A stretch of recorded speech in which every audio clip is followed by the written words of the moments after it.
Hello friends, welcome to Telugu audio story. మీరు కనుక ఛానల్ని ఫస్ట్ టైం చూస్తున్నట్లయితే ఛానల్ సబ్స్క్రైబ్ చేయండి, లైక్ చేయండి. అలాగే ఈ కథపై మీ విలువైన అభిప్రాయాన్ని కమెంట్ రూపంలో తెలియచేయండి. ఇక కథలోకి వెళ్దామా? నా ప్రాణమా సీజన్ 2 పార్ట్ 31 చూసే ముందు పార్ట్ 30 చూడండి. లింక్ డిస్క్రిప్షన్లో ఇవ్వడం జరిగింది. ఆది అన్కాన్షియస్గా పడుకుని ఉండడం కమల్ ఐసీయూ మిర్రర్లో నుండి చూస్తూ బాధగా నిలబడ్డాడు. ఆద్య ఎప్పుడు కళ్ళు తెరుస్తుందా, తనతో వెళ్ళి ఎప్పుడు మాట్లాడదామా అని కమల్ మనసు ఆరాటపడుతూ ఉంది. కాసేపటికి ఆద్య మెల్లగా స్పృహలోకి రావడం చూసిన నర్స్ వెంటనే అలర్ట్ అవుతూ ఆద్య పక్కన నిలబడి, మేడం ఇప్పుడు ఎలా ఉంది, టెన్షన్ పడకండి అంటూ సిలైన్ బాటిల్ చెక్ చేస్తున్న నర్స్ వైపు చూసిన ఆద్య, కమల్ అంటూ లో వాయిస్లో అడిగింది. అది అర్థం చేసుకున్న నర్స్ వెంటనే ఒక్క నిమిషం అని ఫాస్ట్గా అక్కడి నుండి డోర్ తెరుచుకొని బయటకు వచ్చి, హలో ఎక్స్క్యూజ్ మీ, కమల్ అంటే మీరేనా? మేడం స్పృహలోకి వచ్చారు, మిమ్మల్ని అడుగుతున్నారు అని నర్స్ చెప్పింది విన్న కమల్ హ్యాపీగా ఫీల్ అవుతూ ఫాస్ట్గా డోర్ తెరుచుకొని టెన్షన్గా లోపలికి వెళ్ళాడు. లోపలికి వెళ్ళిన కమల్కి డోర్ వైపే ఎంతో ఆతృతగా ఎదురు చూస్తూ ఉన్న ఆద్య కనిపించింది. కమల్ బాధగా పరిగెత్తుకుని రావడం చూసిన ఆద్య కళ్ళలో నుంచి కన్నీళ్లు తన చెంపపై చేరాయి. పరిగెత్తుకు వచ్చిన కమల్ ఆద్యని తన చేతులతో పట్టుకొని తన కళ్ళలోకి చూస్తూ ఉంటే కమల్కి కన్నీళ్ళు ఆగలేదు. కమల్ ఆద్య కన్నీళ్లను తుడుస్తూ, నీకు ఏం కాలేదు ఆద్య, డాక్టర్ డేంజర్ ఏం లేదని చెప్పారు, యూ డోంట్ వరీ, హ్యాపీగా మన ఇంటికి వెళ్ళిపోవచ్చు అని చెప్తున్న కమల్ చేతిని గట్టిగా పట్టుకుంది తన చెంపపై పెట్టుకుంటూ. ఐఎమ్ సారీ కమల్, నేను చాలా ఇబ్బంది పెట్టాను, ఈ సిచ్యువేషన్కి రియల్లీ నేనే కారణం, నిన్ను ఏడిపించాను అని మెల్లగా పెయిన్ని తట్టుకుంటూ మౌన్ చేస్తూ అంటున్న ఆద్య మాటలను అడ్డుకున్న కమల్, ఇప్పుడు అవన్నీ ఎందుకు ఆద్య, నీకేమీ కాలేదు, అదే నాకు చాలు. నీకో విషయం చెప్పనా, ఇప్పుడే నా గుండె నార్మల్గా కొట్టుకుంటోంది. ఇప్పటి వరకు నేను ఎంత టెన్షన్ పడ్డానో నాకే తెలుసు. నీ మాట విన్నాకే మళ్ళీ నా ప్రాణం తిరిగి వచ్చినట్టుంది. నవ్ ఐఎమ్ హ్యాపీ, నువ్వు రెస్ట్ తీసుకో అంటున్న కమల్ చేతిని ఆద్య గట్టిగా పట్టుకుంటూ, love you Kamal, for ever and ever, నువ్వు నాతో పాటే ఉండిపో, నన్ను వదిలి ఎక్కడికి వెళ్ళకు అని కన్నీళ్లతో చెప్తున్న ఆద్య కళ్ళు కన్నీళ్లతో నిండిపోయాయి.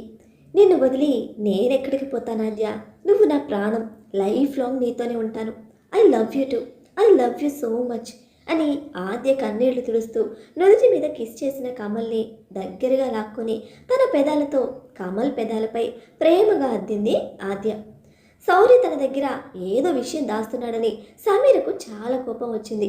హాస్పిటల్కి వెళ్ళాక కూడా తన సౌర్యతో ఏమీ మాట్లాడకుండా సైలెంట్గానే ఉంది.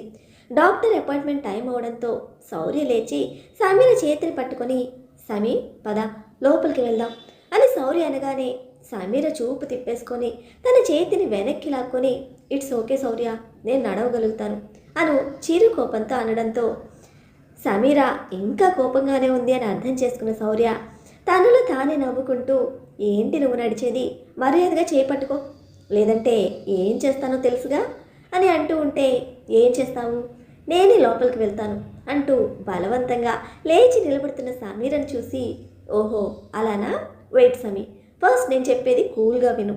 ఇప్పుడు నువ్వు నా చేతిని పట్టుకోకపోతే నేను నిన్ను 2 చేతులకు ఎత్తుకొని ఇక్కడ చుట్టూ ఎవరున్నారని కూడా నేను అదేమీ పట్టించుకోకుండా లోపలికి తీసుకెళ్తాను, చెప్పు, అలా నీకు ఓకేనా అని ఐ వింక్ చేస్తూ తన 2 చేతులు ఫోల్డ్ చేసుకొని అంటున్న సౌర్య వైపు కోపంగా చూస్తున్న సమీరను చూసి, చూసింది చాలే, ఇక్కడ నీ చూపులకు నేనేమి భయపడను, కానీ చెప్పు, నీకు ఎలా లోపలికి వెళ్ళటం ఇష్టం అని చిలిపిగా అంటున్న సౌర్య వైపు చూసి, అమ్మో ఇప్పుడు చేయి పట్టుకుని వెళ్ళకపోతే ఈ సౌర్య అన్నంత పని చేస్తాడు, ఇక్కడ ఇంతమంది ముందు నాకు ఎంబారసింగ్గా ఉంటుంది అని ఇంకా ఏమీ మాట్లాడలేక విసుగ్గా సమీరనే ఫోల్డ్ చేస్తున్న సౌర్య చేతిని పట్టుకుంటూ కోపంగా పద వెళ్దాం అని అంటున్న సమీరను చూసి సౌర్య తనలో తానే ముసిముసిగా నవ్వుకొని, గుడ్ గర్ల్, ఇలా చెప్పిన మాట వినాలి, అనవసరంగా ఏదేదో అనేస్తే మళ్ళీ నాలోని నీకు ఇష్టమైన శాడిస్ట్ బయటకు వచ్చేస్తాడు, అప్పుడు నీకే కష్టం అంటూ సమీరను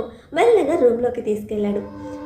హలో సౌర్య అని డాక్టర్ చిరునవ్వుతో సౌర్యకు విష్ చేస్తూ సమీర వైపు చూసి, hello Sameera, how is your health అంటూ అడిగిన డాక్టర్ వైపు చూసి సమీర చైర్లో కూర్చుంటూ, ఐఎమ్ ఓకే డాక్టర్, అప్పుడప్పుడు కొంచెం వీక్గా అనిపిస్తోంది, అంతే, అంతకు మించి పెద్ద ప్రాబ్లం ఏమీ లేదు అని చెప్తున్న సమీర మాటలు అడ్డుకున్న శౌర్య, లేదు డాక్టర్, తను అబద్ధం చెప్తోంది. మొన్న కాస్త అనీజీగా ఉందని కాసేపు చాలా ఆయాసపడిపోయింది. మీరు ఇమ్మీడియట్గా స్కానింగ్ చేసి ఫస్ట్ బేబీ కండిషన్ ఎలా ఉందో వన్స్ చూడండి, తన హెల్త్ మొత్తం చెక్ చేయండి, ఏ ప్రాబ్లం లేకుండా చూసుకోండి అని చెప్తున్న శౌర్య వైపు చూసి డాక్టర్ నవ్వుతూ, ఓకే ఓకే, నేను చూసుకుంటాను, మీరు కాసేపు బయట వెయిట్ చేయండి అని చెప్తున్న డాక్టర్ మాటను అడ్డుకొని, నో డాక్టర్, నేను కూడా ఇక్కడే ఉంటాను, నేను కూడా ఉంటే షీ ఫీల్స్ బెటర్, తనకు స్కాన్ చేసేది నేను కూడా చూస్తాను అని ఈగర్గా అడుగుతున్న శౌర్యను చూసి సమీరకు నవ్వాగలేదు. తను డాక్టర్ వైపు చూసి, పర్వాలేదు ఉంచండి అన్నట్టుగా సమీర సైగ చేయడంతో డాక్టర్ కూడా ఓకే చెప్పేసి శౌర్యని అక్కడే ఉంచేసింది. చాలా జాగ్రత్తగా బెడ్ పైన సమీరను పడుకోబెట్టాడు శౌర్య. తన చేతిని ప్రేమగా పట్టుకొని స్కానింగ్లో కనిపించే బేబీ కోసం చాలా ఈగర్గా వెయిట్ చేస్తూ ఉన్న అతని కళ్ళలో ఆతృత చూసి సమీర హ్యాపీగా ఫీల్ అవుతూ స్కాన్లో కనిపించే బేబీని చూపిస్తూ, అదిగో తనే మన బేబీ అని చెప్పడంతో శౌర్యకు ఒక్కసారిగా గూస్ బంప్స్ వచ్చేశాయి. మనసంతా ఏదో తెలియని ఆనందంతో నిండిపోయి శౌర్య కళ్ళలో చిరుతడి చేరిపోయింది. శౌర్యకు ఇప్పటి వరకు తన లైఫ్లో ఇలాంటి ఫీలింగ్ కలగలేదు. తను చాలా ఎగ్జైటింగ్గా ఫీల్ అవుతూ, మీ మదర్స్ అంతా చాలా లక్కీ సమీ, జస్ట్ నేను బేబీ మూమెంట్స్ని చూస్తూ ఉంటేనే ఏదో చెప్పలేని ఫీల్తో మనసంతా ఆనందంతో బరువెక్కుతోంది. అలాంటి మన బేబీ టచ్ని ఈచ్ అండ్ ఎవ్రీ మినిట్ అనుభవిస్తున్న నేను చూస్తూ ఉంటే నాకు జెలస్ వచ్చేస్తుంది. తను చూసావా ఎంత హ్యాపీగా మూవ్ అవుతుందో అంటూ సమీర వైపు బేబీ వైపు మార్చి మార్చి చూస్తూ తన హ్యాపీనెస్ని అంతా సమీరతో పంచుకున్నాడు శౌర్య. చూడండి మిస్టర్ శౌర్య, తనకు డెలివరీ టైం దగ్గర పడుతుంది. సో ఇప్పటి నుండి మీరు తనని చాలా జాగ్రత్తగా అబ్జర్వ్ చేస్తూ ఉండాలి. కొన్నిసార్లు ఎర్లీ డెలివరీ కావచ్చు. తనకి ఏ కాస్త ఇబ్బంది కలిగినా ఇమ్మీడియట్గా హాస్పిటల్కి తీసుకురావాలి. ఈ టైం చాలా ఇంపార్టెంట్. ఎప్పుడు మీరు తన పక్కనే ఉంటూ జాగ్రత్తగా చూడండి. మెడిసిన్ టైం టు టైం ఇవ్వండి. తనకి ఎలాంటి టెన్షన్ ఉండకూడదు. తను ఉంటున్న ప్లేస్ కూడా చాలా పీస్ఫుల్గా ఉండేలా చూసుకునే బాధ్యత కూడా మీదే అని చెప్తున్న డాక్టర్ వైపు చూసి, ఎస్ డాక్టర్, నేను క్షణం కూడా తనని వదలను, చాలా కేర్ఫుల్గా చూసుకుంటాను అని స్ట్రాంగ్గా చెప్పాడు శౌర్య. ఆద్య బెడ్పై చాలా నీరసంగా పడుకొనుంది. కమల్ ఆద్యను ఒక్క క్షణం కూడా వదలకుండా పక్కనే ఉండి చూసుకుంటున్నాడు. ఆద్య మెల్లగా బెడ్ పైన లేచి కూర్చుంటూ, ఆ మోన ఇంత పని చేస్తుందని నేను అస్సలు ఎక్స్పెక్ట్ చేయలేదు కమల్. సారీ, తన విషయంలో నేను సస్పెక్ట్ చేసినందుకు. ఒక విధంగా ఇది జరగడం కూడా నా మంచికే. నా మీద నీకున్న ప్రేమ నాకు బాగా అర్థమైంది అని బాధతో అంటున్న ఆద్యను చూస్తూ, దాన్ని అలా ఊరికే వదిలేస్తామనుకుంటున్నావా? అది జైలుకి వెళ్ళి లైఫ్ లాంగ్ జైల్లోనే ఉండేలా చేస్తాను. ఇప్పటికే ఆ మోన శౌర్య హ్యాండ్ ఓవర్లో ఉంది. యూ డోంట్ వరీ, ఆ మోన సంగతి శౌర్య చూసుకుంటాడు, దాన్ని ఊరికి వదలడు అని చెప్తున్న కమల్ వైపు ఆద్య ఆశ్చర్యంగా చూసి, ఈ విషయం అంతా శౌర్యకు తెలుసా అని డౌట్గా అడుగుతున్న ఆద్య వైపు చూస్తూ కమల్ తన చేతిని పట్టుకొని, ఎస్, నిన్ను కనిపెట్టడంలో కూడా శౌర్య చాలా హెల్ప్ చేశాడు. ఆ మోనా ఫోన్ని ట్రాప్ చేసి నువ్వెక్కడున్నది తెలుసుకుందాం. శౌర్య హెల్ప్ చేయకపోతే నేను నిన్ను కనిపెట్టడం చాలా కష్టమైపోయేది. శౌర్య నిన్ను ఆ ఇంటి నుంచి బయటకు పంపాడు, కానీ వాళ్ళ లైఫ్ నుంచి కాదు. అది కూడా నువ్వు నా ప్రేమను అర్థం చేసుకొని నీ లైఫ్లో సెటిల్ అవ్వాలని. శౌర్యను నువ్వు ఇంకా అర్థం చేసుకోలేదా అని అంటున్న కమల్ని చూసి ఆది కాసేపు మౌనంగా ఉండిపోయింది. కాసేపటికి సమీర ఎలా ఉందంట, కాల్ చేసి కనుక్కున్నావా? తనకిప్పుడు డెలివరీ టైం కదా, తన హెల్త్ ఓకేనా అని ఆద్య అడగడంతో, ఈరోజు డాక్టర్ అపాయింట్మెంట్ ఉంది ఆద్య, ఇంకా ఫ్యూ డేస్లోనే తనకు సీమంతం కూడా ఉంది, ఆలోగా నువ్వు క్యూర్ అయిపోతే మనం ఇండియా వెళ్ళాలి అని హ్యాపీగా చెప్పాడు కమల్. హాస్పిటల్ నుండి జానుకి కాల్ చేసిన రిషి, ఏ జాను, ఏం చేస్తున్నావు? ఈవినింగ్ నేను త్వరగా వచ్చేస్తాను, ఆ లోపు నువ్వు రెడీ అయ్యి ఉండు, నీకు స్మాల్ సర్ప్రైజ్ అంటూ హ్యాపీగా చెప్పిన రిషి మాటను విని జాను, సర్ప్రైజా? ఏంటది, త్వరగా చెప్పు అని ఈగర్గా అడుగుతున్న జాను మాటకు అడ్డుపడిన రిషి, ఏ మెంటల్, ఎవరైనా సర్ప్రైజ్ని ముందే చెప్పేస్తారా?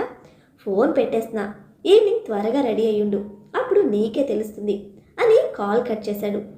ఏంటి రిషి ఫోన్ చేసి తెగ బిల్డప్ ఇస్తున్నాడు?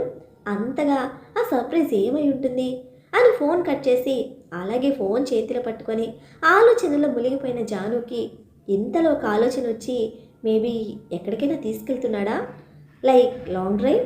అయినా ఈవినింగ్ టైంలో లాంగ్ జర్నీ అయితే చాలా కష్టం.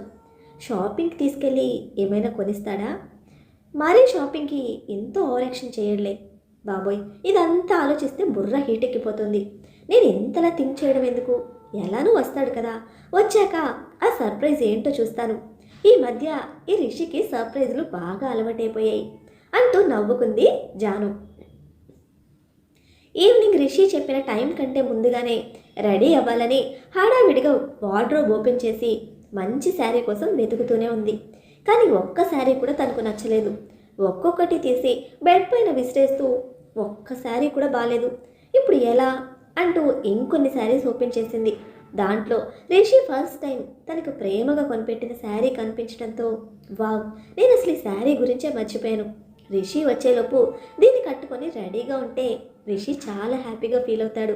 తను నాకు గిఫ్ట్ చేసిన ఫస్ట్ శారీ కదా అని బెడ్పై విసిరిన శారీస్ ఏమీ తీయకుండానే హడావిడిగా షవర్ చేయడం కోసం వాష్రూమ్లోకి పరిగెత్తిన జాను ఫాస్ట్గా స్నానం కంప్లీట్ చేసుకొని శారీ కట్టుకొని రెడీ అయింది. రిషికి ఎంతో ఇష్టమైన పర్పుల్ కలర్ శారీలో జాను ఇంకా అందంగా కనిపించింది.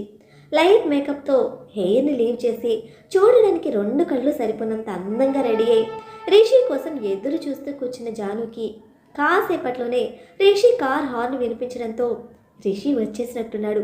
నన్ను ఈ శారీలో చూస్తే ఎలా ఫీల్ అవుతాడో తన ఫేస్లో ఎక్స్ప్రెషన్ చూడాలి అంటూ డోర్ వైపే ఆతృతగా కూర్చున్న జానుకి లోపలికి ఎంటర్ అవుతూనే జాను రెడీ అయ్యావా అన్న రిషి మాట వినిపించినా ఏమీ వినిపించినట్టుగా చేతిలో ఏదో మ్యాగజైన్ పట్టుకొని చదువుతూ కూర్చుంది. అలా పిలుస్తూ లోపలికి వచ్చిన రిషికి తన ఎదురుగా అందంగా ముస్తాబై సీతాకోక చిలుకలా కూర్చున్న జానుని చూడగానే రిషి షాక్ అవుతూ వావ్ బేబీ, లుకింగ్ గార్జియస్ అంటూ తన లిటిల్ ఫింగర్ని జాను కంటికున్న కాజల్ని తన చేతి వేలితో తీసుకొని అలానే కిందకు తీసుకువెళ్ళి తన నడుము పడతలో దిష్టి చుక్క అద్దాడు. రిషి టచ్ జాను మనసులో కోరికల కొలిమిని రాజేస్తూ ఉన్నా ఇప్పుడు కనుక తన బయటపడితే రిషి రియాక్షన్ ఎలా ఉంటుందో తెలిసిన జాను కష్టంగా కంట్రోల్ చేసుకుంటూ తన ఫీలింగ్స్ని సిగ్గులో దాచేసింది. దిస్ ఈజ్ అమేజింగ్, నేను అస్సలు ఎక్స్పెక్ట్ చేయలేదు తెలుసా అంటూ జానుని పైకెత్తి గిరగిర తిప్పేస్తున్న రిషిని చూసి జాను నవ్వుతూ ఏ రిషి స్టాప్ ఇట్ ప్లీజ్, కళ్ళు తిరుగుతున్నాయి, ప్లీజ్ వదిలేయి అని జాను అంటున్నా కూడా రిషి ఆ మాట ఏమీ పట్టించుకోకుండా నేను నీకు సర్ప్రైజ్ ఇద్దామనుకుంటే నువ్వే నాకు శారీలో షాక్ ఇచ్చావు. నేను ఇలా శారీలో చూస్తుంటే నేను అనుకున్న ప్రోగ్రాం క్యాన్సిల్ చేసి వేరే ప్రోగ్రాం పెట్టాలనుంది. Shall I take a chance అంటూ హస్కీ టోన్లో అడుగుతూ తన చెవి వెనక చిన్నగా కిస్ చేస్తూ చెప్పాడు. రిషి చేస్తున్న పనికి మత్తుగా కళ్ళు మూసేసిన జాను వెంటనే కళ్ళు తెరిచి నీకు ఛాన్స్ ఇస్తే ఫస్ట్ నైట్ని కాస్త ఫస్ట్ డేగా చేసేస్తామని నాకు తెలుసు, కానీ ఈ శారీ ఎక్కడిదో చెప్పుకో చూద్దాం, అసలు నీకు గుర్తుందా, టెల్ మీ అంటూ రిషి మెడ చుట్టూ తన చేతులు వేసి దగ్గరగా లాక్కుంటూ అడిగింది జాను. అది నేనెలా మర్చిపోతాను డార్లింగ్, నేను ఫస్ట్ టైం నీకు గిఫ్ట్ ఇచ్చిన శారీ ఇది. అయినో నీకు సంబంధించిన ఏ డీటెయిల్ ఎప్పటికీ నా మనసును వదిలిపోదు. ఈ శారీలో నువ్వు ఎంత బ్యూటిఫుల్గా ఉన్నావో తెలుసా, అసలు నేను దాన్ని ఎక్స్ప్రెస్ కూడా చేయలేను అంటూ జాను నడుము మీద చేయి వేసి దగ్గరగా హత్తుకొని చెప్తున్న రిషి మాటలు వింటున్న జాను మర్చిపోయావేమో, నా చేతిలో నీకు ఇప్పుడు తిట్లు తప్పవు అనుకున్నాను అని అంది. అలా ఎలా మర్చిపోతానే, నెవర్, ఎప్పటికీ మర్చిపోను. నీతో గడిపిన ప్రతి చిన్న విషయాన్ని ఎంతో జాగ్రత్తగా నా గుండెల్లో దాచిపెట్టుకుంటాను.